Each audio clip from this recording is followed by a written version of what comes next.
Kia ora, good morning. I just woke up, I've had some breakfast, I've taken me vitamins for the day, and I'm just sitting listening to some stuff on YouTube while I'm getting ready to start my day. And I stumbled upon this doctor who was analysing Dr. Jordan Peterson and his addiction to benzodiazepine and how it's caused him brain damage. Because the long-term effects of taking antidepressants and stuff is it can damage your brain. In the same way that my extended narcissistic abuse exposure from my ex-husbands gave me a rise in the cortisol, the survival hormone, and it shrunk my hippocampus. A lot of these antidepressants and that damage your brain. So I have never recommended people go on antidepressants, and I've actually helped a lot of people get off antidepressants. One of them being a woman I stayed with in Wisconsin. She was on them for 20 years and she went off them. The interesting thing is about this, I'll relabel it Oracle of Delphine, because my Oracle of Delphine podcasts are to help the high funks. Jordan Peterson falls under the category of a high funk. The ironic thing is, when I went through my demagnetization process and I locked myself in my bedroom for 10 days when I was being psychologically pulled away from all the toxicity in my life and I couldn't understand what was happening, I thought I was dying. I don't know what happened. All I know is that when I started pulling away from all my students, my gift became stronger. My ability to understand quantum magnetics became stronger. And I was seeing things. I was time jumping. And I thought I was having predictions. I thought I was being like, not psychic, because I wasn't using the word psychic then. By that point, I understood that psychic was the science, not the ability. I thought I was seeing the future, not really understanding back then that it was quantum magnetics and that I was time jumping. So then what happened was, as I started pulling away from the students and realising I was being taken advantage of, and really realising that these people were failing the Judas test in a kind of way that I felt responsible for, because then they were breaking away thinking that they could go out into the world and do what I was doing, having never done any of the training, having never worked on themselves, having failed all the tests and that sort of thing. I felt responsible for it because I knew that the sort of way that they were behaving was going to have a massive impact on the psychological effect of the clients that were going to be paying them to guide their future.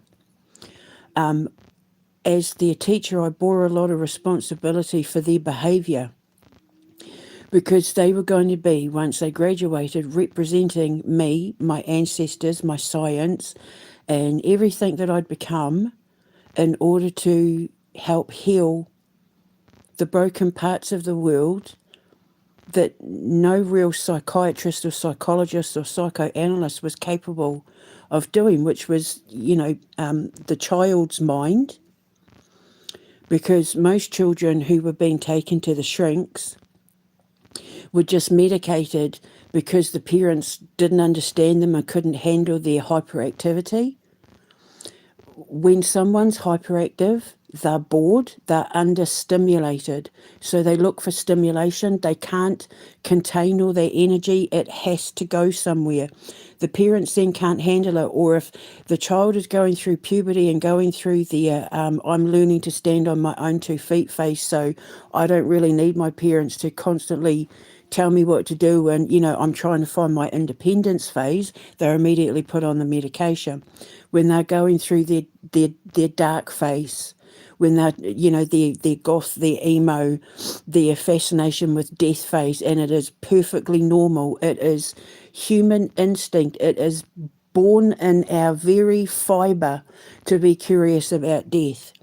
But because parents don't want to see that their kids are drawing certain things or singing about certain things or going into the realms of the occult and that, because they don't want to see that that's what they're doing, they then, there's got to be something wrong with my kid, and then they take them to the shrinks and the doctors and the school counsellors and that, and they're immediately put on the medication, and so their outlet for expression is completely shut down, and it's wrong. So then what happens is when they become adults, when the parents shut down their freedom of expression young, when they become adults, they suppress emotion. So then they go to the doctor and I can't sleep, because they're overthinking, and I can't concentrate and all of that sort of thing. So they get on the medications, and then you have these addictions. But the truth of the matter is, depression isn't an illness, and it's not a disease. It's not a mental illness. I have maintained from day one. I have been doing readings for people since I was 7, 8 years old, doing palm readings at primary school for my teachers. My teachers used to come and get me during lunch break and all of that to read their palms, because I would see things and I would give them advice. And then, of course, when I was 16 and my sister came and said to me, it's time, you're at that age now where it's time you've got to learn to read cards. And then she made me choose my cards, and she made me 2 days I spent with my girl Amber, with the one that's just passed away. I remember it as clear as a bell. We were sitting in our little house in Belmont in Western Australia, Perth, Western Australia, and I was sitting on my bed with her, and because it was really important, because my sister is like she's the eldest of us 7 kids. She was supposed to be me. What I'm doing now, it was supposed to be her. She was the one that was known for doing all the reading. She was the one that all our iwi and all our whānau knew, that she was born blessed and touched, and they called it touched by, the hands of the ancestors and that. She was supposed to be the oracle, the high priestess, the whatever, but she turned her back on it. But she used to do the readings, and she came to me and she said, you're 16 now, you've got to find your cards, and you've got to find to learn how to do the readings, and then I'm going to teach you how to open your gift up. So Amber and I, she was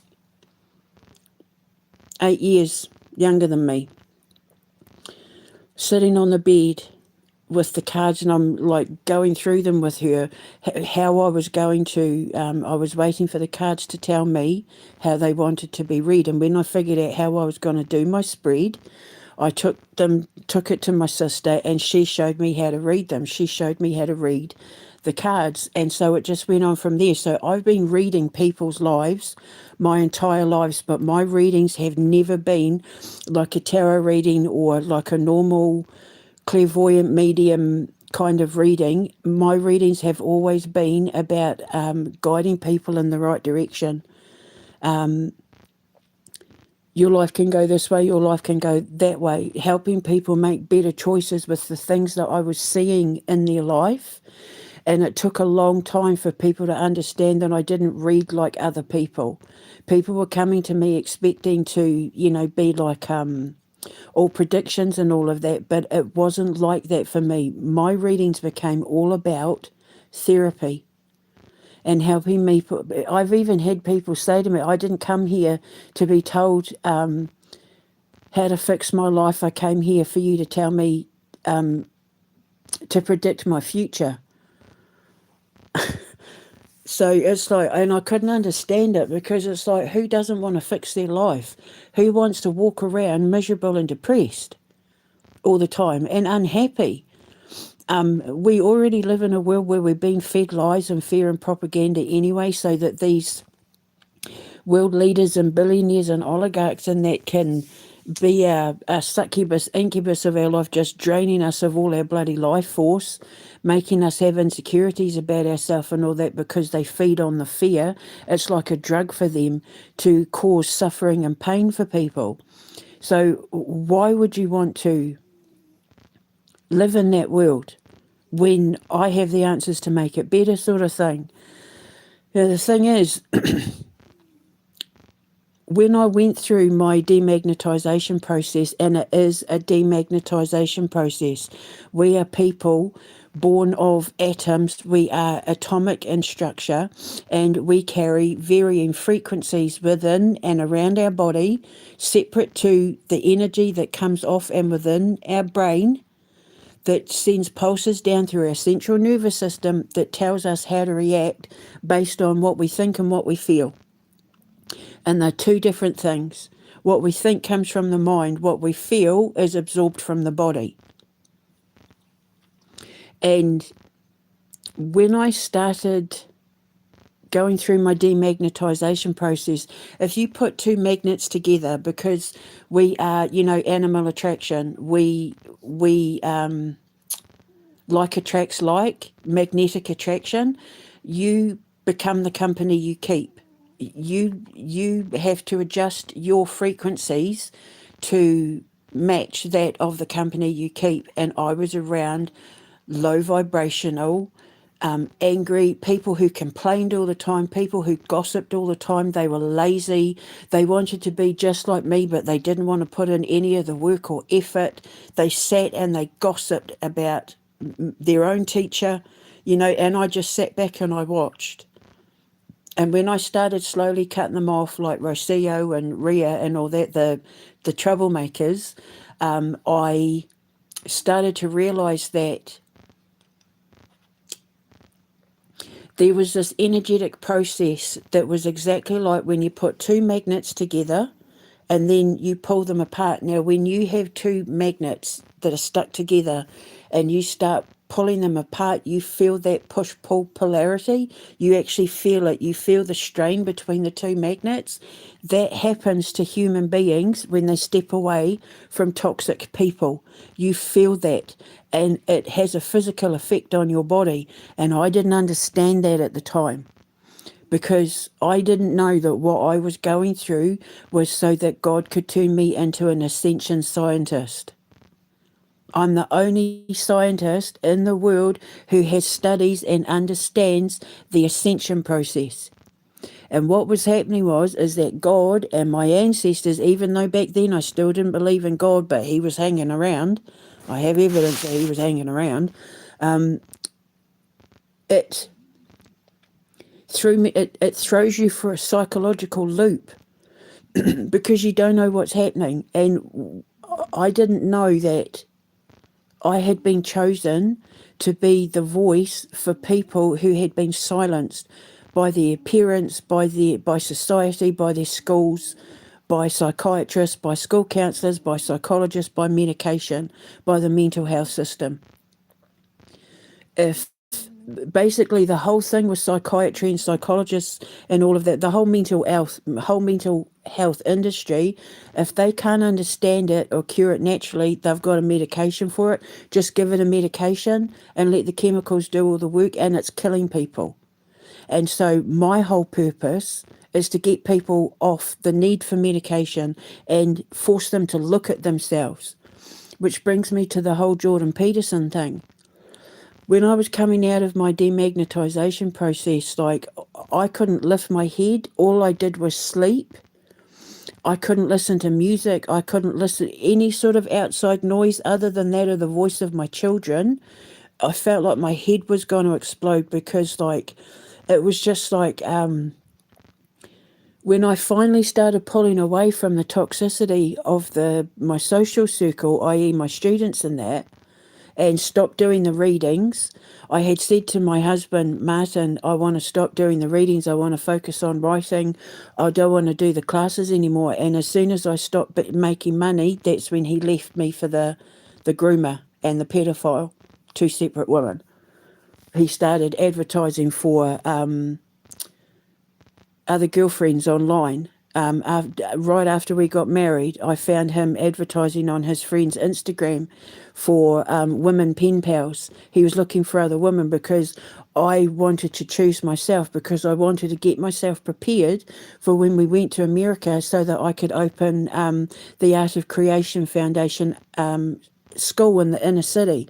I wanted to, my FIRE, the Foundation Arts and Entertainment Academy, in its very birth of conception, was the Art of Creation Foundation. And I was going to open it in inner city New York, where he was going to be my business partner, where we got all the inner city kids from New York to come in and do everything that I'm doing now. That was the original plan. But then when I went through my demagnetization process, or what hippies call the dark night of the soul, it changed for me. And then I started time jumping. And everything that the whole reason why, the whole excuse that my husband gave for leaving me was because of something I tweeted that ended up being 100% true.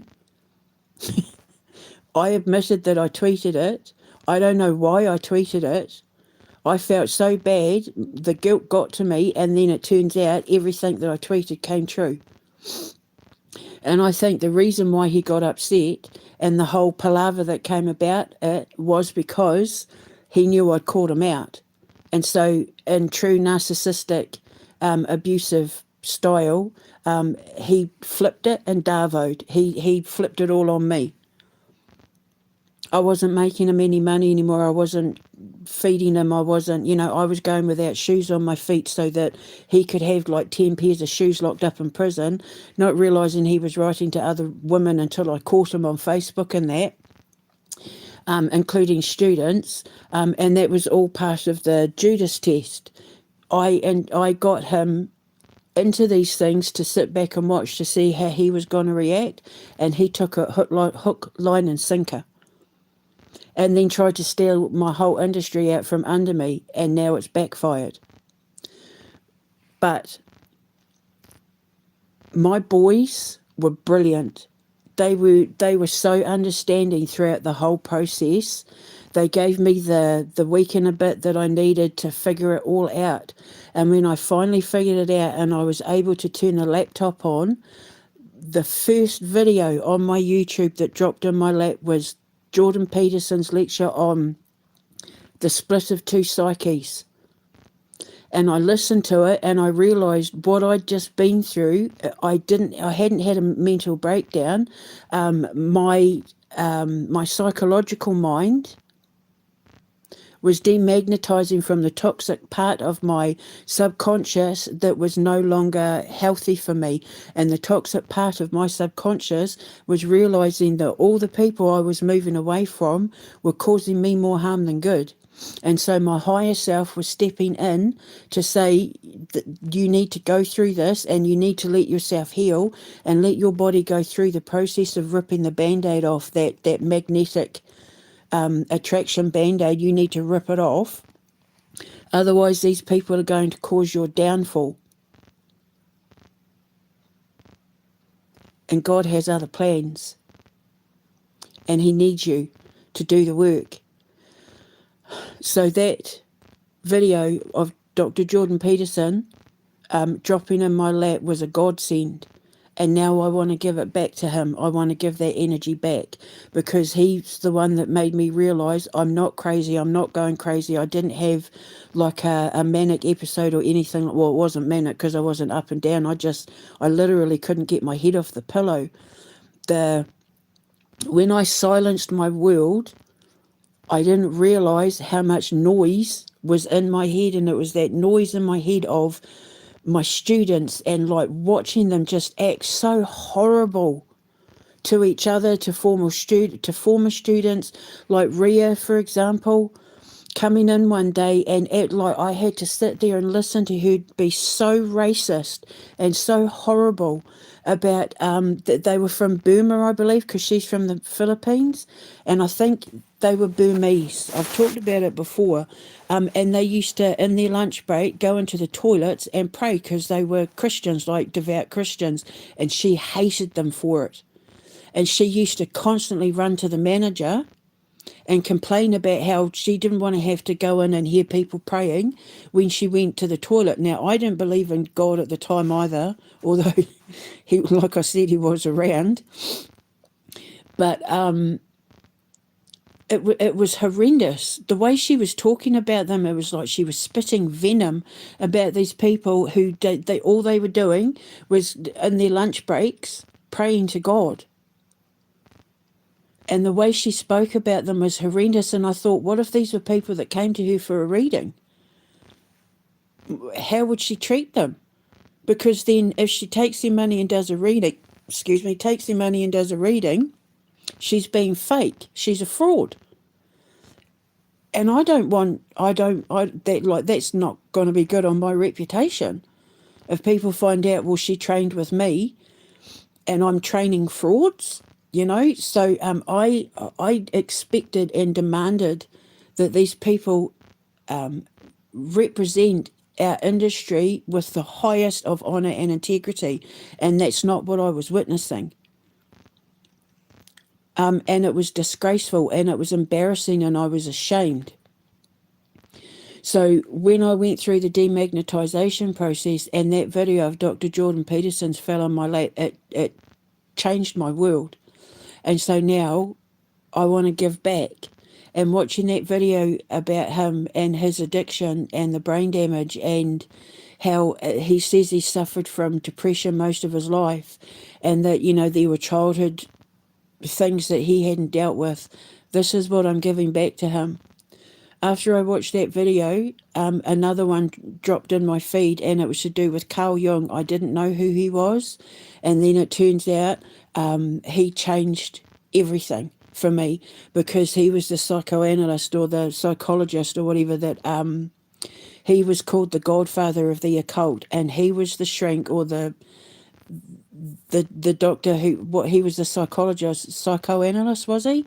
He was the one that understood that there was a direct correlation between the health of the psychological mind and your occult world.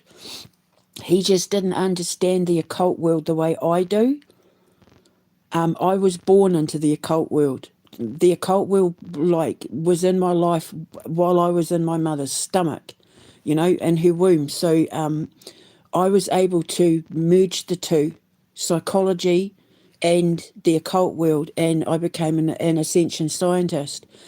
And the one thing that I have to give people out there, because people wear mental illness now like a badge of honour, and when I was locked up, what I observed was 99% of the women who I was locked up with didn't need to be in there. They had repressed primal trauma. Their primal scream was being silenced, and everyone has a primal scream when they are unable to express themselves. I have always, I have never ever stopped my children from feeling free to express themselves when they were angry, when they were frustrated, when they were happy, when they were concerned, when they had anything going on. I never ever hindered them from expressing themselves. Whatever my kids were into, that's what I put all my money and energy into. What if they were into dinosaurs, if they were into trains, and then I based all of their education around all the things they were interested in, and then we would invent games and I'd write stories and we'd come up with little adventures, and they're all based around the things they were into and what they were feeling and the things that they were expressing, and that's now my foundation.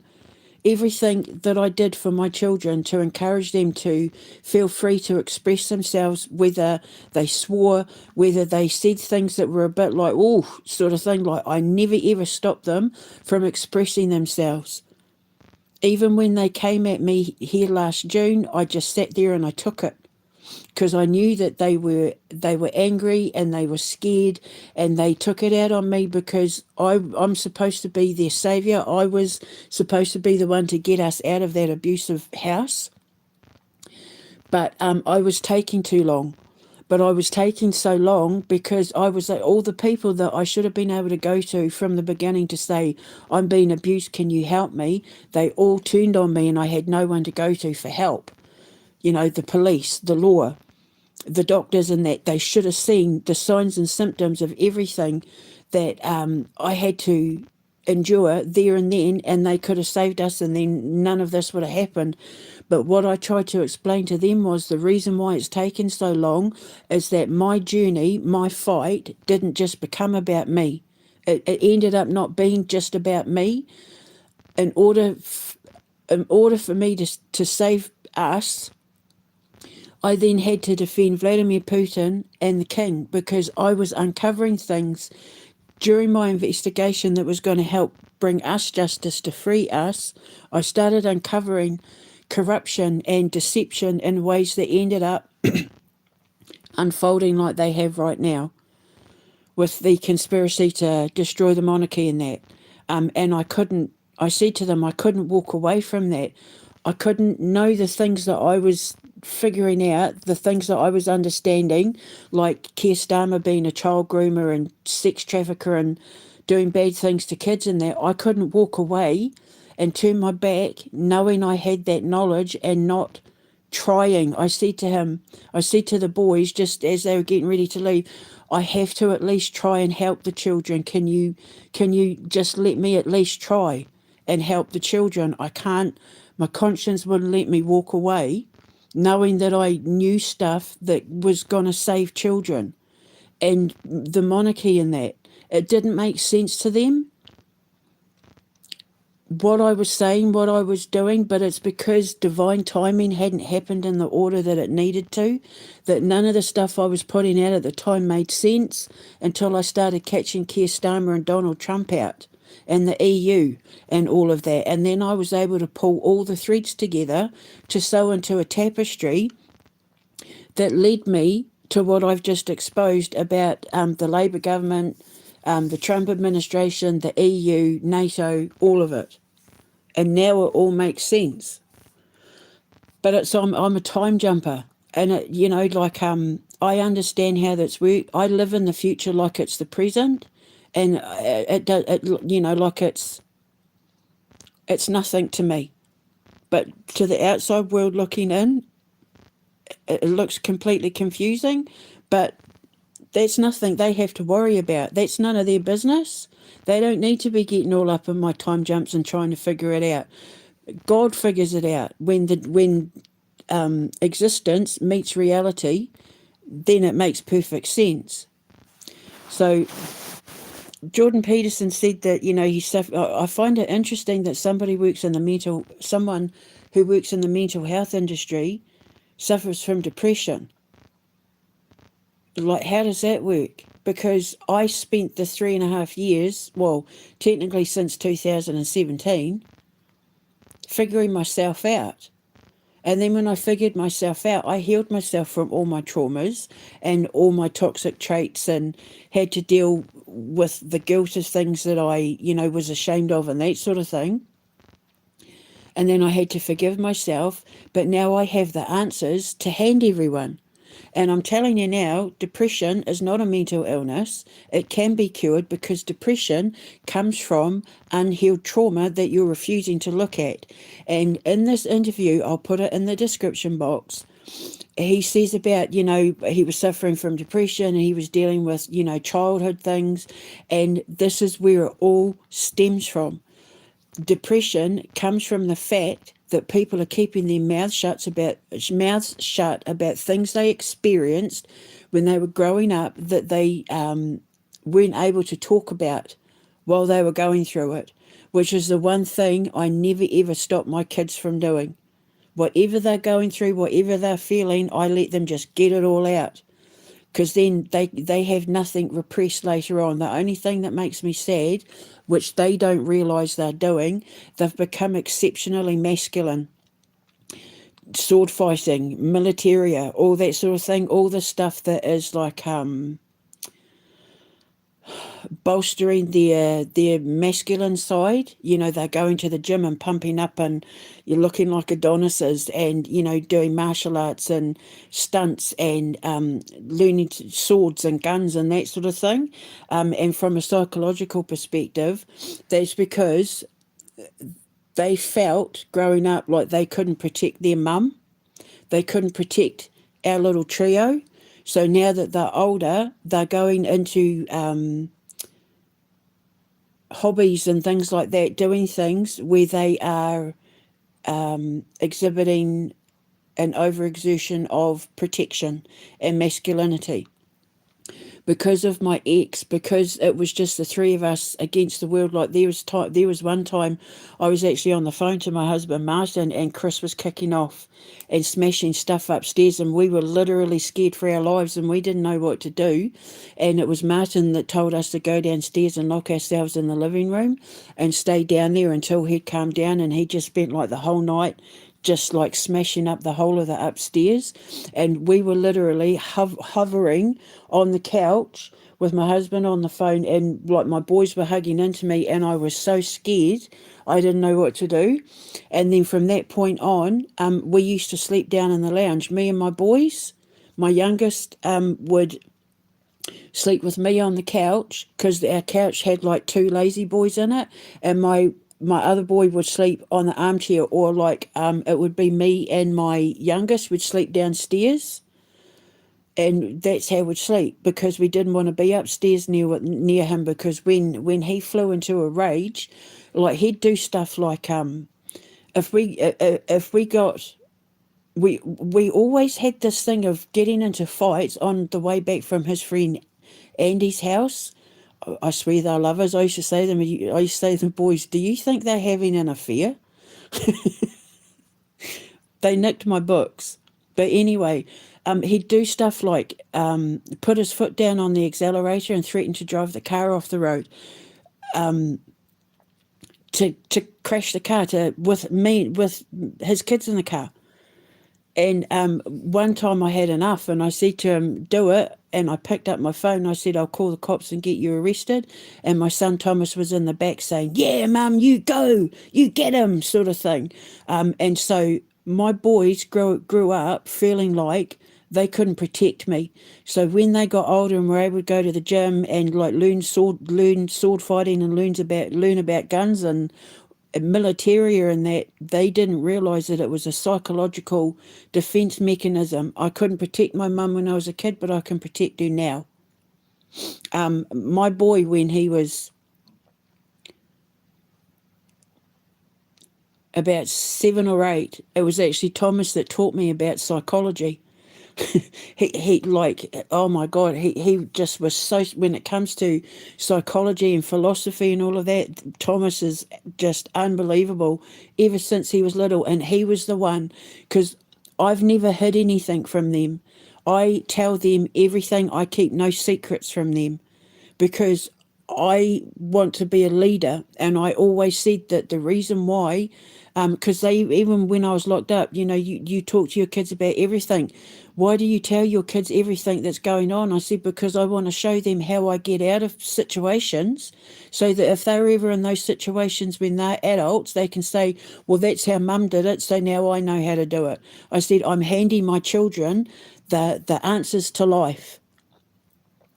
No, it doesn't matter what situation I'm in, doesn't matter what situation we're in. This is how I deal with it. This is how I see it. This is how I've worked it out. And then I'm handing you the keys to life, the answers to the riddles of life. I'm handing you the keys so that if you're ever in my situation, you know what to do.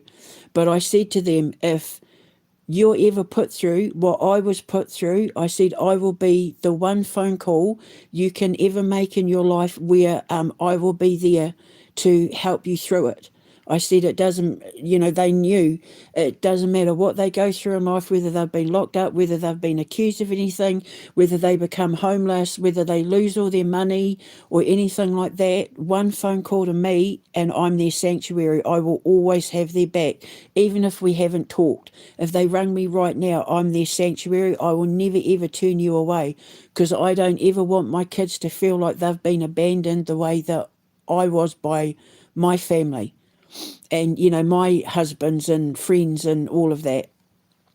So I handed my kids the keys to the answers of life by letting them watch me go through every single stage of my spiritual and psychological healing and development. And I'm telling people now, depression, it's not a disease. It's not handed down from generation to generation like a disease, like, genetic diseases or anything like that. It's a learned behavior. My mother had depression. My father ignored his emotions and feelings. He didn't deal with his child abuse. My mother didn't deal with her child abuse. She passed it on.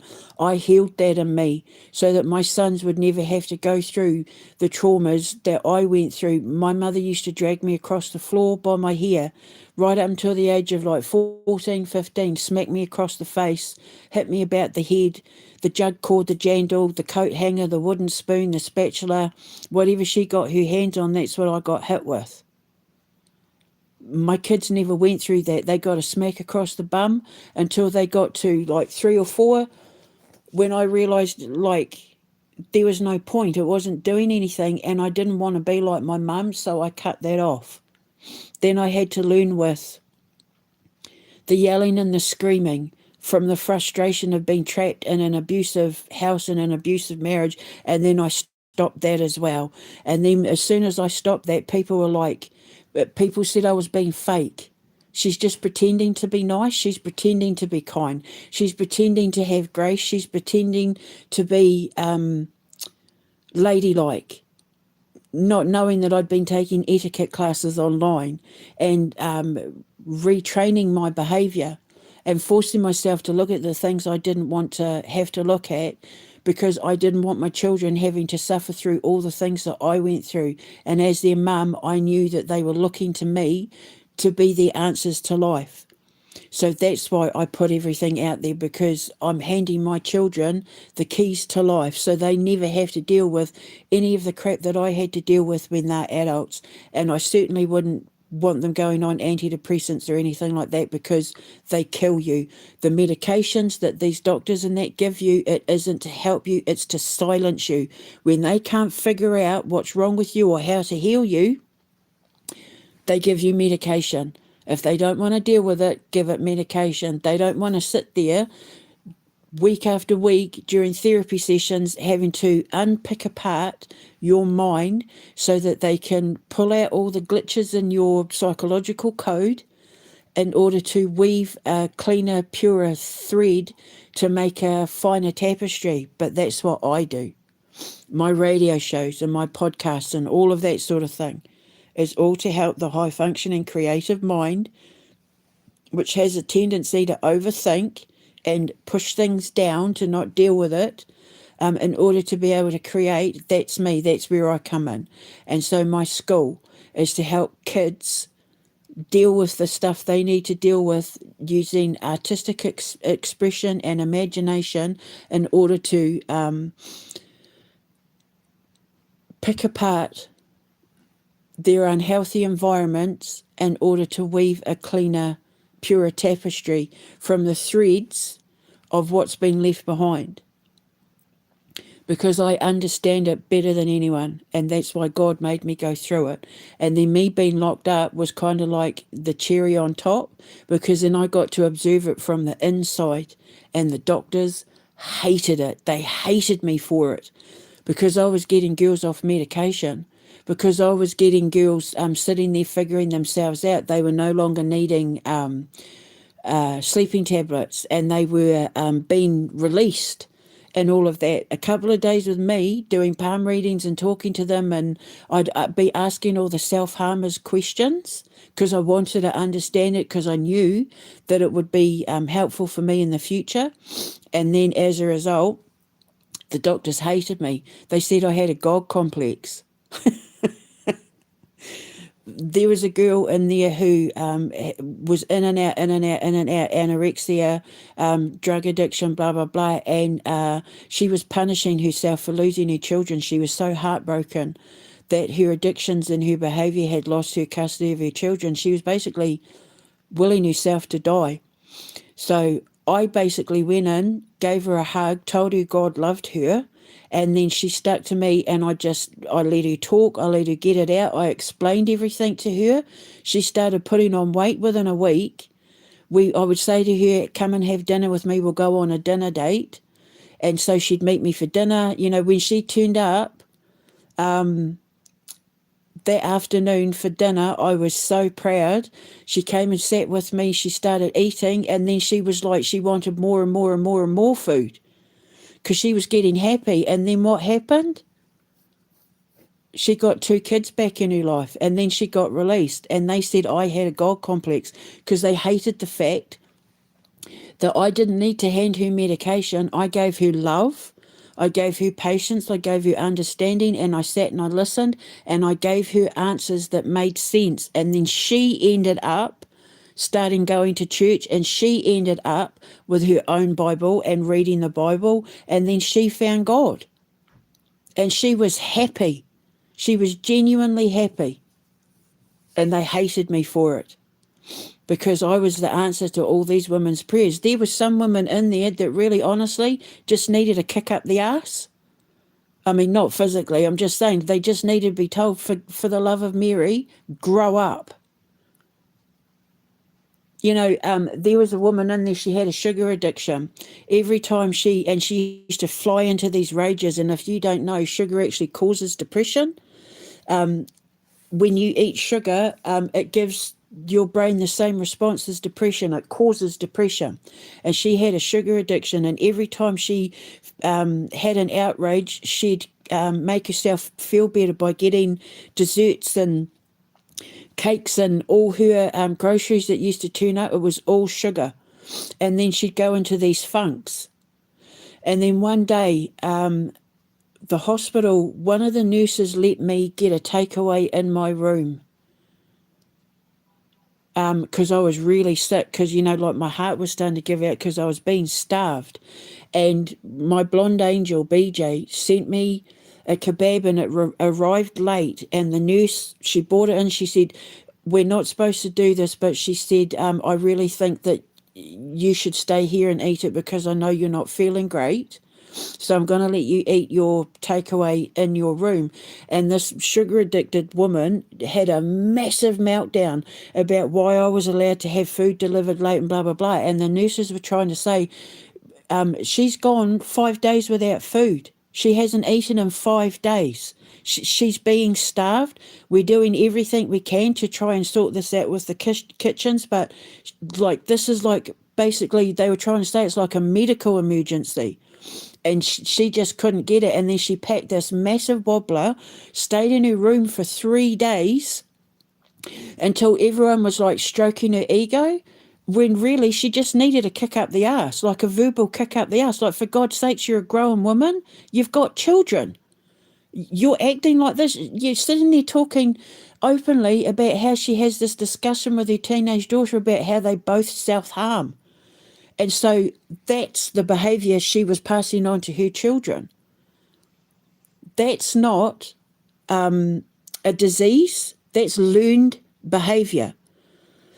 She was one of the ones that was having paranormal activity in her room, experiencing paranormal activity of social mind.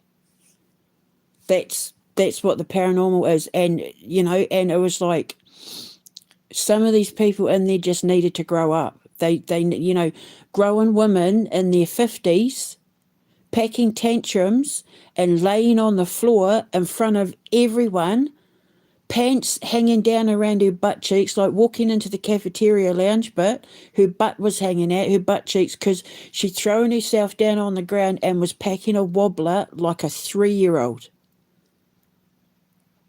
It was embarrassing. And these were the ones that just needed a verbal kick up the arse and told to grow up. For everybody else, they were genuinely suppressed, unexpressed fear, pain, suffering, anger and emotions. Most of them had been either neglected by their parents or abused by their parents. and they didn't know how to deal with it. And then sitting with me and in talking to me and me going in with my little posies of lavender and all that to help them sleep, I'd get up the next day and I'd be greeted with women in the cafeteria running over to give me hugs and cuddles. Oh my God, thank you so much. I haven't felt so good. I slept. I had the best sleep I've had in like 15 years, blah, blah, blah. And I needed no medication. I just used my science. So then what did the doctors do? Up my medication. Because they hated the fact that I was doing a better job than them. So depression isn't a disease. It's not a mental illness. It is you, your psychological mind. It is the pain and trauma of an unrepressed, unexpressed psychological mind hurting the conscious mind. Because your soul has the answers to all your problems that your mind is refusing to look at, and so you repress it. And that's why it's depression, because your soul is heartbroken that your mind is refusing to heal. And it can all be solved just by you doing the work. It is bloody hard, and I'm not going to lie, and I have never lied. An ascension process is the hardest thing you're ever going to have to go through, even more than going off addictions and stuff, because going off the medication and the drugs and the negative behavior and all of that, you have to stop those things anyway in order to heal, because you need to purify and demagnetize your body from all the toxicities that you've been basically holding on to since the second you came out your mum. And it's in refusing to look at the things you don't want to look at that causes the depression and the mental illness.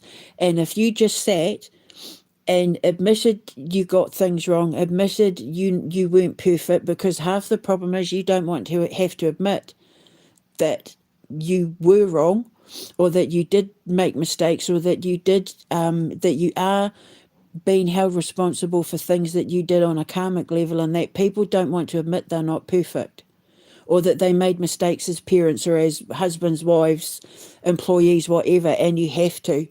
And it's hard. It's hard staying in the light.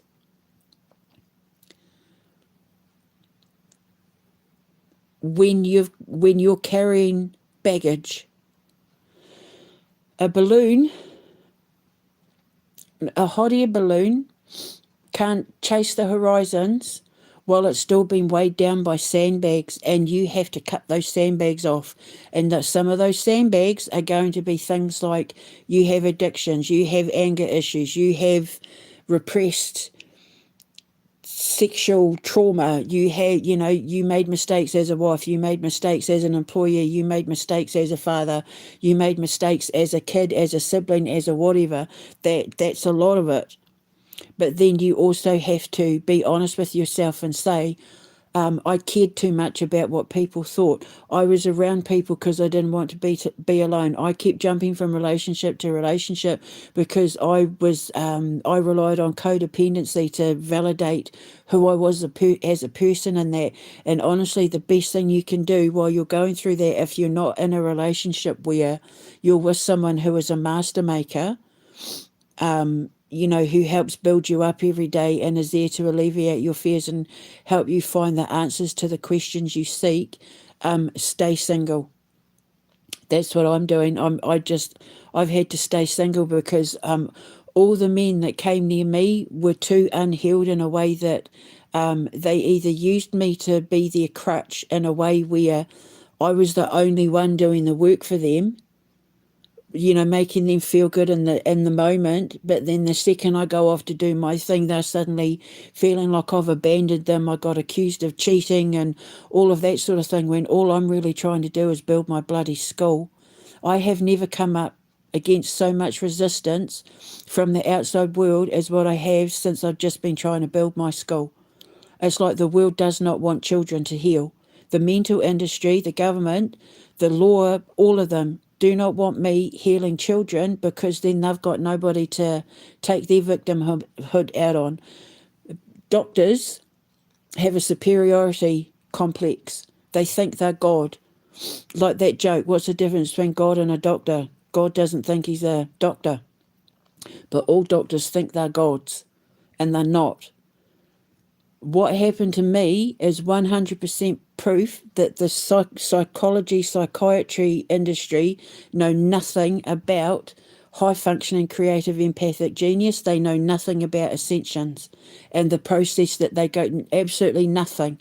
Don't have a clue, because it involves physics, it involves theology, it involves philosophy, it involves diet, it involves the occult, and they know nothing about any of that stuff. All they know is, if they're acting like this, give them that medication and that's it. They're glorified drug dealers. Most psychological or mental health diagnoses can absolutely be cured just by doing my kind of therapy, where there's no need for medication. I mean, weed, yeah, weed would help. Like, if you need anything, there's so many different kinds of strains of weed that you can buy to help with varying things. That would be the only thing I'd be getting into. But because there's over 1,000 medical benefits, but they don't want people to know that because they can't tax it, they can't make money on it, because it's a plant, it's a herb.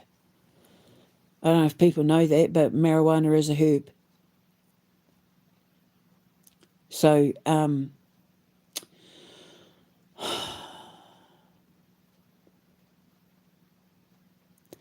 you will raise your vibration higher and faster when you dump the baggage. Stop feeling sorry for yourself for a start. That woe is me thing keeps you locked down. You need to just rip the band-aid off and say, you know what, it's time I grow up, or I need to take this seriously. Or if I want to let go of how I'm feeling, that I've been allowing myself to feel for 20, 30, 40, 70 years, whatever, it's time that I got away from those people, that I stopped that behaviour, that I stopped being around those people. You are a direct result of the company you keep. People feel good around me because I'm high vibrational. And even when we're having disagreements in that, I always approach it in a logical, reasonable, common sense way. I don't fly off the handle. I don't lose my temper. I might get emotional and cry, but if you don't let yourself cry, you can't heal. Tears are a healing process. They are a release valve, and it has been proven on a psychological level when people who don't cry have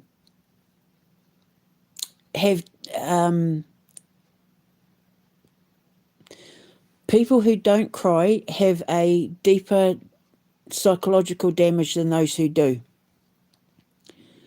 So there are some people where it's genetically part of their genetics to cry when they experience or witness certain things.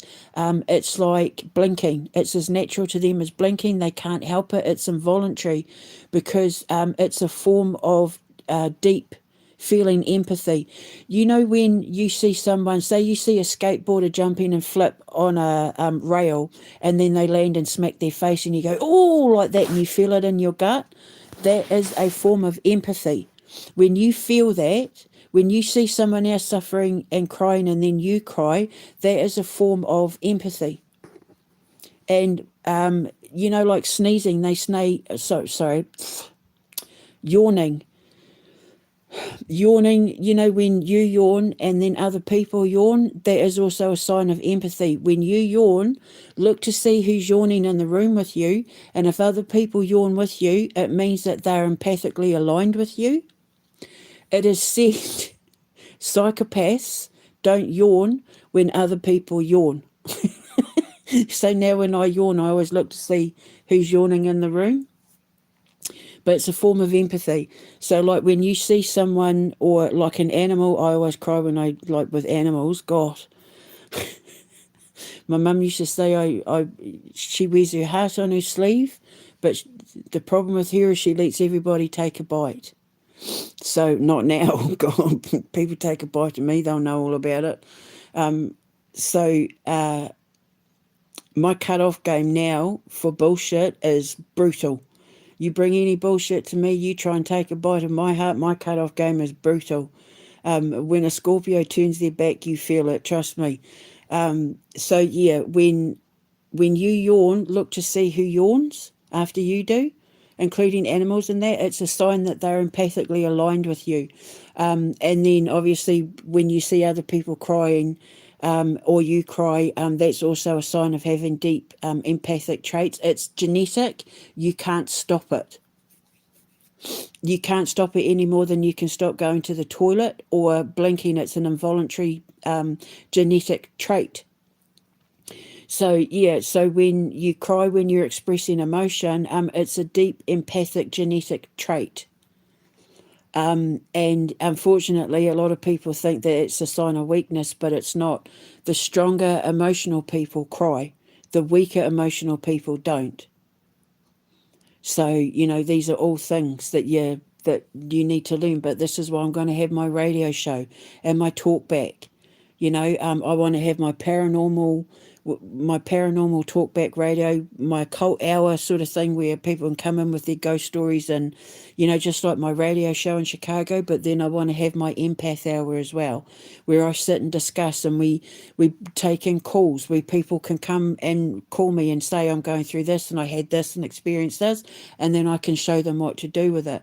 But then, and that's at my school, and then at my actual foundation, I'll be taking the kids, like me and Jordan Peterson and all that, and showing them how to do all the things that they need to do, like I did with my kids, handing them the keys to life, so that when they're adults, they don't become people like Jordan Peterson and that, where they get benzodiazepine addictions and getting brain damage as a result. So, Jordan Peterson dropping in my lap that day changed my world, introduced me to Carl Jung, who the doctors, when I was locked up, didn't even know who he was. I was mortified. Mortified. How the hell do you not know who Carl Jung is? One of his closest friends was Sigmund Freud. They had a famous, back and forth between each other. And these doctors, who? I'm like, I beg your pardon? Yeah, mortified. But, yeah, Dr.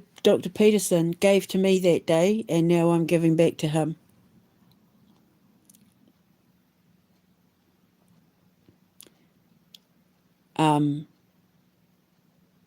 You have to look at it for what it is.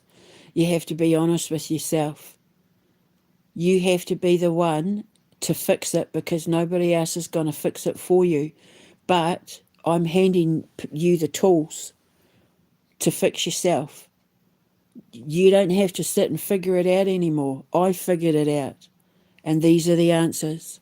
But I deal with psychology and psychiatry, mental health on a spectrum that the medical industry hasn't even begun to start looking at yet, because they don't bring the occult into it, because most of them, if they have a religion, they're fake, they're false. Their belief in God isn't real. They're on paper Christians, they're on paper Muslims. Because when you do bring faith into it, and I'm not talking about religion, I'm talking about your belief in God and, ancestors and evolution and all of that, when you bring faith into it, and theology has to be a part of the ascension process, it has to. When you bring that into it, the paranormal goes away. So then when the paranormal goes away, so does the mental health stuff as well. And then I'd be doing them all out of a job. So you can't have an ascension without faith. It's what gets you up in the morning. Because God, or your God, whoever you want to call him, whoever you believe your creator is, as soon as you open your eyes, wake up, look at this beautiful day, look at the sun. Oh yeah, but we've got Elon Musk selling grok that's doing pornographic things with people on X, that's not your business. Look at the sun. Listen to the birds. Look at the trees. Look how beautiful the day is. Have a nice coffee. Doesn't that coffee taste good? Look at your toast. Look, feel the bread. Feel the texture. Smell it. Cook the bacon. Smell the eggs. Just absorb it. Look at that's me. I've done that for you. That's God. That's your faith. Oh, yeah, but Keir Starmer's grooming kids and shipping kids off with Donald Trump and they're doing bad things. Yes, but you can't do anything about it as one person. You just keep doing what you're doing and the strength will gather in numbers when it's time for them to be held accountable. But for now, smell that coffee.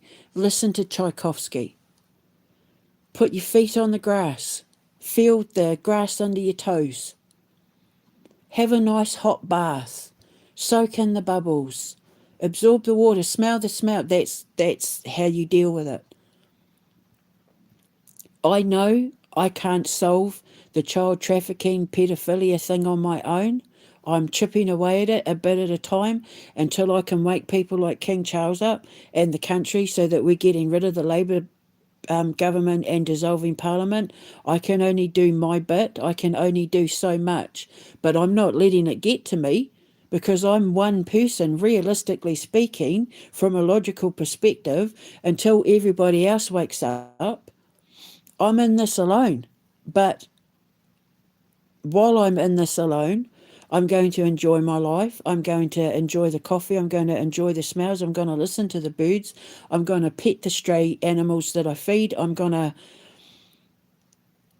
smell the flowers. Because, I don't know what my fate holds. God could have me dropping dead by the end of the day of a heart attack or a brain aneurysm, or the roof might collapse and my neighbour's bed lands on my head. I could be dead by the end of the day. But while I'm alive, I'm enjoying every minute of it, and I'm not allowing myself to be bound down and held down by the things I have no control over. And that is the problem with people who suffer from a lot of mental illness and depression, is that they need to control every aspect of their life, and it's exhausting.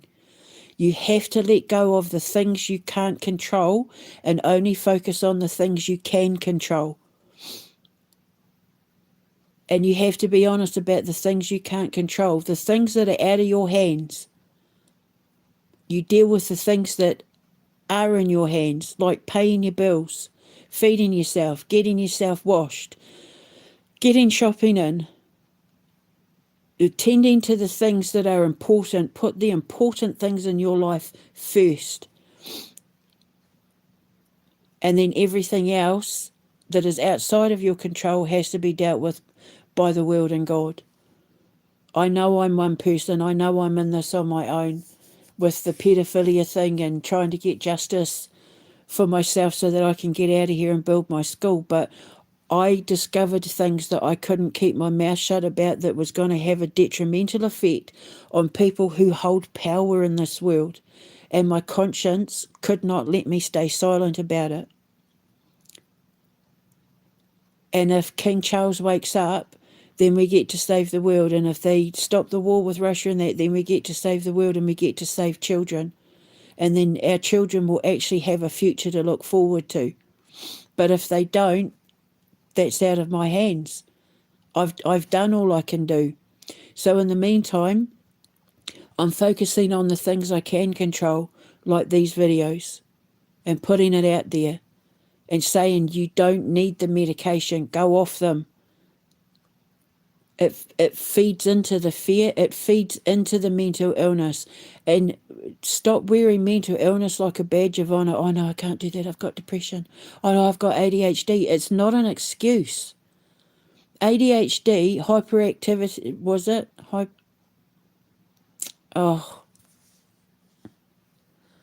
Attention deficit hyperactivity disorder is just a shrink's word for saying people who are understimulated.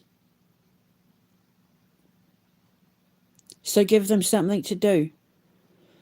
That's what my school is. My school is giving the kids who are going to be diagnosed with ADHD and bipolar and all that a way to deal with it, where they're not needing medication, where they're completely understood. When it's allowed to be used as an excuse for untamed, unexpressed artistic expression or emotion or feelings, it's given a mental disorder and a medication. And then it becomes, it's okaying, it's okaying negative expression for unhealed emotion or unexpressed creativity is when you get the hyperactivity. And their bodies bounce and they move around, they get really loud and, overexcited, and that is because they have an abundance of energy and an abundance of creativity with a suppressed outlet. That's all it is. So give them somewhere to express it. My school, which was originally, like I said, supposed to be the Art of Creation Foundation. That's what I was going to call it. And now that's the name of my animated TV series. So I took the seed that I was trying to plant all those years ago with my ex, while he was going through business school to get a degree in, business management and all that, and turned it into an art school, when it was supposed to be for inner city kids. So it started as one little thing and ended up growing into something way bigger, because once I stepped away, once all the toxic people in my life were removed, including my husband's ex, and it was given sunshine to grow. The trees in the middle of the forest tend to be smaller than the ones on the outside, because all the bigger trees, the ones that grow first, get all the sunlight, and so they overshadow the ones in the middle. So they tend to be like smaller. I was the tree in the middle being overshadowed, because these were all people that wanted to be famous, wanted to have attention. They wanted the world to notice them. They needed to be the centre of attention, whereas that's the last thing I want. I'm the person that sits in the shadows. I like to sit on the sidelines and guide and direct and create, and then watch everybody else do it, whereas they had to be the centre of attention. They were loud and forceful and gregarious, and had to dominate the conversations in the room, and they wanted to be famous, they wanted to be recognised, they wanted to be on TV and that, whereas I don't. It's just unfortunate that I'm going to have to in order to achieve what I want to achieve. But I'm doing it for the children. I'm not doing it for myself. I'm forced to see. It's one of the reasons why I had to curb my swearing and change the way I presented myself, because I didn't want to be on TV looking the way that I was coming across at the time I was developing all of this. I would have brought shame to my family. To my mum would have been embarrassed, I think, if I'd gone on TV at 28, 30 stone, giving it off about, do this to be happy while I'm have a food addiction, punishing myself through obesity. I ate my feelings to the point of morbid obesity. So then I lost the weight, obviously, and then worked on myself and my etiquette classes. I have spent so many years trying to perfect my Brahena Saithusa brand, because Brahena Saithusa is the character that I've created in my stories and all of that to teach the small children, the young kids. She's going to be like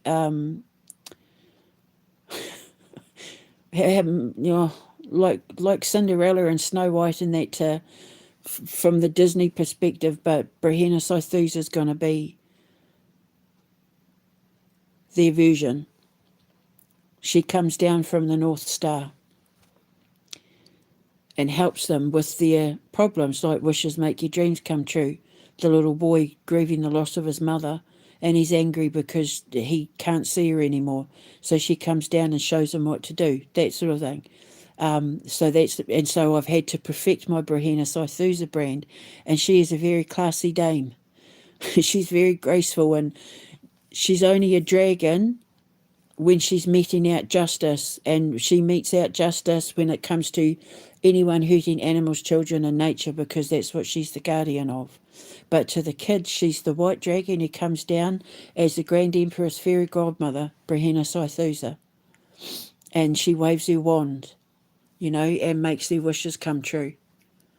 And for most of these kids that'll be coming to my school, I wish I didn't live here anymore. I wish I was safe. I wish I was eating. I wish I had some way to turn this into a thing. I wish, and so I'm coming down and making their wishes come true. Only the little kids know that she's a white dragon. Only the bad guys know she's a fire dragon. She's a North Star fire dragon. But yeah, I've spent years perfecting my brand, and for the purpose of my art school, and to everybody else, they just get me and my radio shows and my philosophies, and my businesses that'll be part of the school, my wellness centre, and my brew house where you can come and have your readings. But I will only be employing people. Like for my Amber Wilkinson School of Witchcraft, I will only be working people whose morals and ethics and ethos are exactly the same as mine. Because I couldn't even trust my husband not to sleep with my students, who I couldn't trust to be around children, because they were all protecting and defending pedophiles and child groomers, which is the whole reason why I'm doing all of this, is to protect kids from pedophiles and child groomers. So I couldn't protect my husband's not to sleep with my students, and I couldn't